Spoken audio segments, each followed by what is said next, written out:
Hello বন্ধুরা, আজকে মা বানিয়েছিল শ্যামা চালের নিরামিষ খিচুড়ি। তো প্রথমেই সবজিতে দেওয়ার জন্য কুমড়োটা কেটে নিলাম, তারপরে আলুটাও কেটে নিলাম। এখানে সবজিগুলোকে কেটে ধুয়ে নেওয়া হয়েছে, তার মধ্যে কটা কাঁচা লঙ্কাও নিয়ে নিয়েছি। এবার শুকনো কড়াইয়ের মধ্যে এখানে মুগ ডালটাকে হালকা করে ভেজে নেব, ভেজে তুলে রেখে নিয়েছি। এবার কড়াইয়ের মধ্যে সর্ষের তেল দিয়ে ওর মধ্যে জিরে ফোড়ন, তেজপাতা এবং শুকনো লঙ্কা ফোড়ন দিয়ে দিলাম এবং তারপরে কেটে রাখা সবজিগুলোকে দিয়ে নাড়াচাড়া করে হালকা করে ভেজে নিলাম।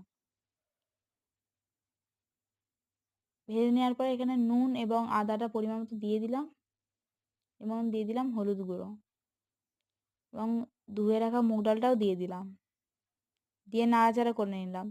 নেড়েচেড়ে ওই শ্যামা চালটাকে ধুয়ে রেখেছিলাম ওটা দিয়ে দিলাম। শ্যামা চালটা দেওয়ার পর একটু নাড়িয়ে নিলাম, নেড়ে লঙ্কা জল দিয়ে নেড়ে নিলাম। এবার স্বাদ মতো লবণ দিয়ে আবার নেড়ে ঢাকা দিয়ে দিলাম।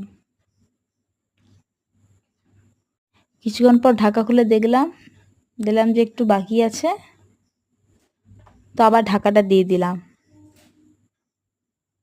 দিয়ে দেওয়ার পর আবার ঢাকা খুলে দেখলাম যে হয়ে গেছে। এরপরে স্বাদ মতো চিনি দিয়ে দিলাম,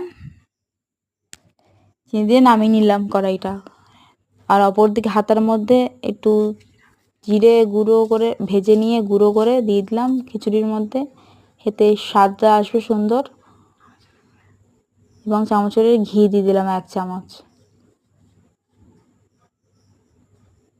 নেড়ে নিলাম। এরপরে খিচুড়ির সাথে খাওয়ার জন্য দিকে পাঁপড়টা ভেজে নিচ্ছি। পাঁপড় ভাজা আমাদের হয়ে গেছে।